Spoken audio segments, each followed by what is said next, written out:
Welcome to Created Healthy. I'm Dawn Combs. It's a common idea that God gave us everything we need in nature, but do we believe it enough to walk that out in truth? Often the very same people who say this go looking for answers on how to use food and medicine from man-made sources. Everything man creates comes with a user's manual. Why would God be any different? I challenge you to join me in seeking revelation about our body, mind, soul, and spirit health by digging into His written word and in practicing pure science in the visible world of His creation.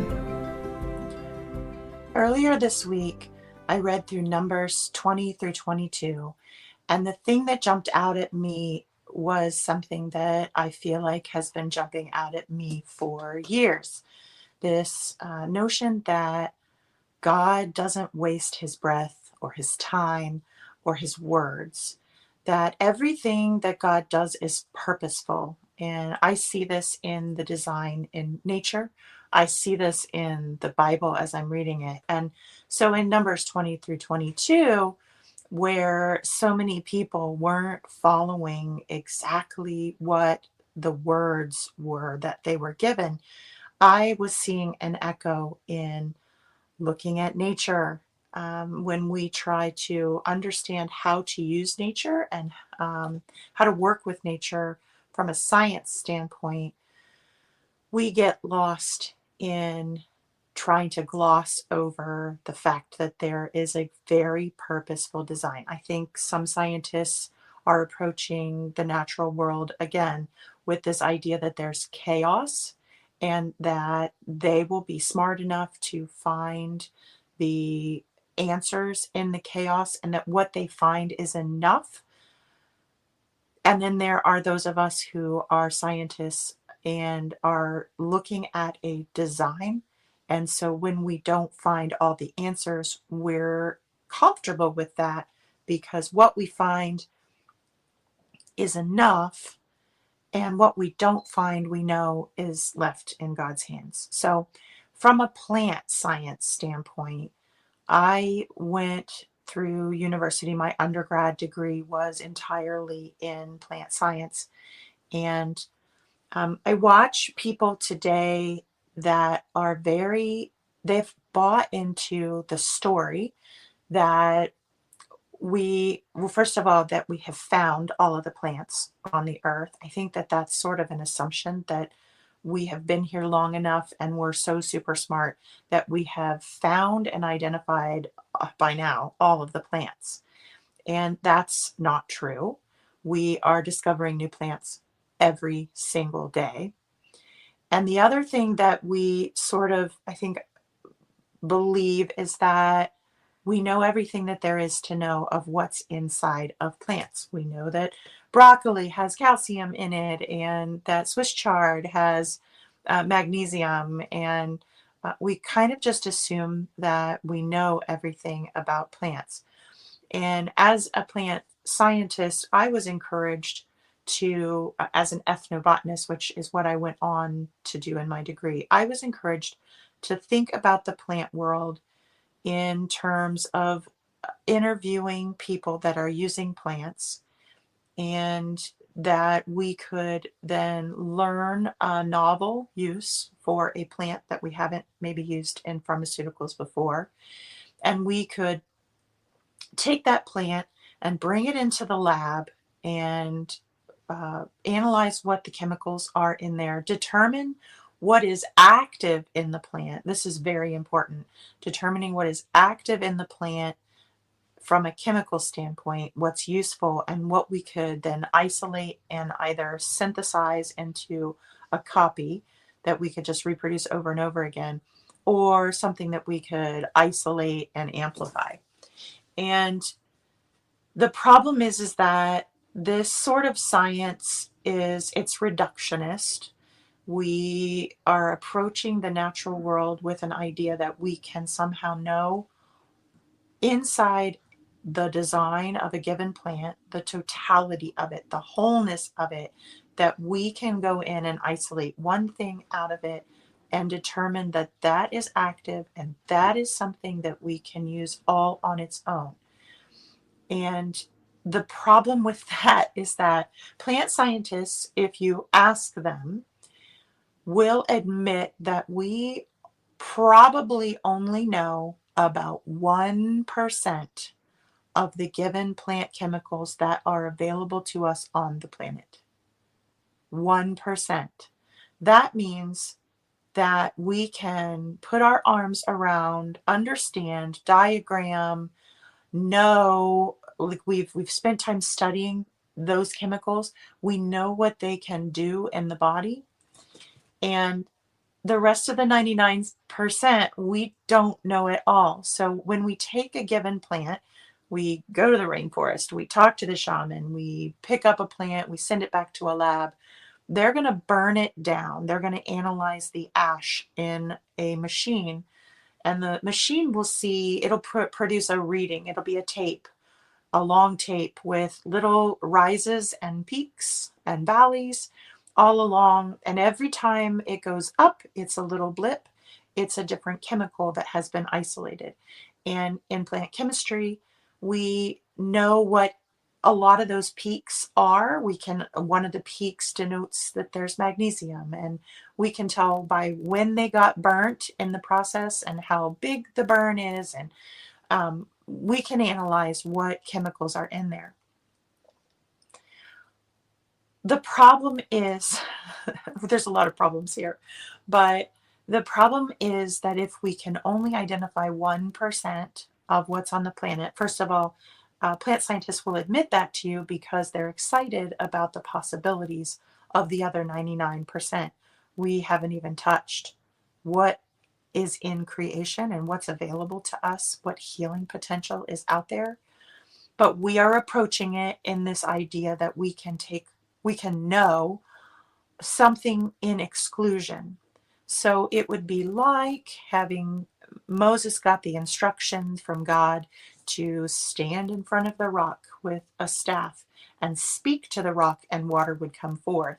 And Moses decided that he sort of understood all of that. Okay, stand at rock, get water. And he didn't listen to all the pieces that went together to make that entire message. And because he didn't follow the distinct sections, all of the way that all of the instruction went together, he missed part of the instruction. He missed part of what that procedure, the specific procedure of standing in front of the rock in front of all of the Israelites and speaking, that was supposed to accomplish something that God had designed. Much like when I have a plant, comfrey, for instance. Comfrey, we have isolated a chemical out of and decided that it is, when we isolate it out and we introduce it into a body with no other parts of the system that it came from, it causes problems. There's a negative effect, but we're not looking at the whole message all together because we don't understand it. And because plant science can't understand it, this is scary. It's a scary thing for a pharmacist or a physician in the Western tradition to say, yes, use this plant. I only know a very small amount of the chemicals that are in that plant, and I only know a very small amount of what those chemicals can do for you and in your body, and then I don't know the rest. Generally, over the years, I have come to, in my research, I've come to an understanding that in any given plant, we know about 10% of what is in there. We have diagrammed those chemicals, we understand them, and then the other 90% is who knows? But if I go back to what I'm seeing in the Bible and what I see throughout nature, the rest of what's in the plant isn't nothing. It isn't there by accident. God doesn't waste his breath. He doesn't waste his time. He doesn't waste his creation. He has a very intended purpose for the way that everything around us has been created, and every bit of instruction for us has a very purposeful intent. So it may surprise people to know that we've understood some of these other chemicals. Let me backtrack. So in a plant, we have primary chemicals and secondary chemicals. And uh, up until the 1980s, the primary chemicals were what we knew most about and what we believed were important. Primary chemicals are vitamins and minerals. They're the main things that are coming out of plants until we get into the 1980s. Now, we had all the way back in the the late 1800s, I should say, we were starting to define some of these other what we call secondary metabolites, secondary chemicals in the plant. They were starting to understand what the secondary chemicals were, but until the 1980s, so I'll give you an example of a secondary metabolite would be antioxidants, anthocyanins. You may have heard about these things. They're now all the rage. They are things that are terpenes and uh, things that we are using in the body to benefit, to heal, to rebalance. And antioxidants are huge. We know that they have a purpose in the body, but it wasn't until the 1980s that plant science looked at this as anything beyond waste. So before 1980, even though we were starting to identify these secondary metabolites, it was just seen as the waste that the plant produced in producing the second or the primary metabolites. So, in order to produce vitamin C in the plant tissues, they saw that these antioxidants were being created, or the anthocyanins. It was just all waste matter that was a byproduct of producing the important things. And so you can see really quickly where science continues to move on and we learn more and we change our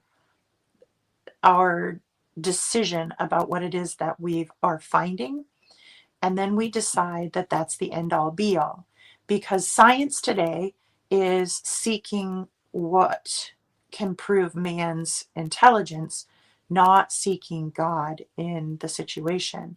So when we were finding that we didn't know what an anthocyanin did in the body, it was okay because it just doesn't matter. And that's just the secondary metabolites. There are things, like I said, that's in the 10% of that given plant that we kind of understand now. 90%, the rest of that plant, are just blips on that tape. And we don't know what those chemicals are. We don't know what they do. We don't have names for them. We don't have diagrams for their structure. We don't know how they interact with the primary or the secondary chemicals within the plant. We don't know how they interact with the environment where the plant grows. And so the assumption in big S, big dollar sign science, the way that we approach science these days without God is that stuff must not matter. That stuff doesn't really do anything.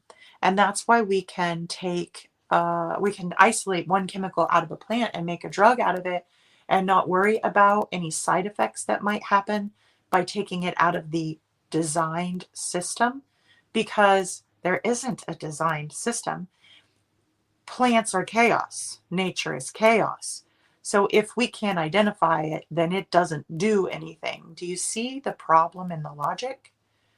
I am horrified when I look at this because obviously a lot of the plants aren't being studied in their wholeness. They aren't being studied from a standpoint of how the system worked. Even if we don't understand all the chemicals and the players, we should be understanding that there is a system in place in that plant. It is designed perfectly. Everything that is in that plant is working together to provide a function. And we were told in Genesis that that function is to provide an environment, to keep life going. That plant is to glorify God. It shows the perfect design of God. And again, if you go back to that, does it really make sense that God has made a plant and he made only 10% of it? He made to do something, and the other 90%, it's just sort of like extra stuff. He had some extra leftover chemicals from making the moon, and he just shoved it in there, and it won't affect anything, and it doesn't do anything. It doesn't make any sense. What makes more sense is that man is attempting to understand his world now without accounting for God's design. And in order to do that, we have to do really crazy things like saying the vast majority of the chemicals that we can see on a chemical readout tape, because we don't know what they are, we're just going to ignore them because they probably don't do anything. Because the things that we know about are probably the most important. It's crazy to me. It's crazy to me that we can think that way. It's even more crazy that we can get an entire scientific community to think that way. Plant science is a beautiful science.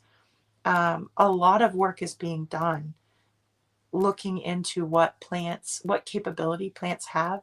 And there's nothing wrong with understanding individual chemicals in a plant, but to go so far as to say, I don't understand most of this. You certainly couldn't do that on a math test. I understand 10% of this, and I don't know the other 90% on this test. So we should just agree that the rest of that just doesn't matter. I'm going to get graded on what I know, because that's really where we should focus. It's insane. If we look at the Bible, and if we look really critically at all of creation around us, it should be very, very clear that God doesn't make mistakes. He doesn't make mistakes. He doesn't design willy-nilly. There's no chaos. It's very orderly. It's very well, there's genius in it. And we have to depend on that. In every instance, when we come to the end of what we can know, we have to be doing science in a way that says, I don't know, but I can depend on the fact that this is part of a system. And if we start to do that, this is why I stand on my soapbox of using the plant in the body when we are using supplements. I'm a big stickler for use it in its most whole form. Don't take it apart. Don't make medicine that just isolates one or two chemicals and decide that that's the most important part of the plant, because you are missing out on the system. You are leaving the system behind. And there are some herbal medicines that do this, and there are definitely pharmaceutical medicines that do this. Anytime we isolate one or two chemicals that we've decided are most important, we are leaving behind the system that God designed in that plant. And he designed the plants to interact with us. Our system is perfectly designed. Their system is perfectly designed. And the more we use the plants in that way, and the less we do prescriptions and very targeted herbal medicine, the more we have a chance at healing and having balance. It's biblically supported, and it's supported in the common sense of looking around in nature. I pray that God is blessing you today, and that he is making you curious to get out and read and look and compare, because he is all around us. Thanks for listening. If you enjoyed this episode, please subscribe and share with a friend. And I'm always interested in hearing what God is laying on your heart. So drop me a rating or review, or join the conversation on Facebook, Instagram, or YouTube at Dawn Combs Really.